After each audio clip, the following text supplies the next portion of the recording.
বন্ধুরা, আজ হচ্ছে 25/3/2025। এখন ঘড়িতে সময় হচ্ছে 1:50। পুরা জঙ্গল খাখা করছে, একটাও জনপ্রাণী লোক নাই। আর এই রোদের তেজটা আজ থেকে একদম ফাটিয়ে দিয়েছে। এই কদিন যেমন জল টল হচ্ছিল, দিয়ে মেঘলা মেঘলা ওয়েদার ছিল, ওই লেগে ঠান্ডা ঠান্ডা বাদটা ছিল, আজকে একদম কড়কড়া রোদ দিয়েছে। জঙ্গলের মধ্যে এখানে তাও একটু ছায়া আছে, যেখানে গাছতলটা আছে, তাহলে রোদের তেইটাতে টেকা যায় না। দেখো, এটা মূল কজরা গাছ, যেটা তোমরা মহুল বলে চিনো।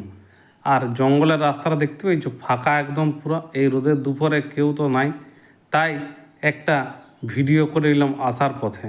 তা যাই হোক, এই শাল জঙ্গলের প্রাকৃতিক দৃশ্য তোমাদের ভালোই লাগবে দেখতে। আজকে সময়ের যে শাল জঙ্গলটা দেখালাম, সেটা কেমন লাগলো একটু বলবে।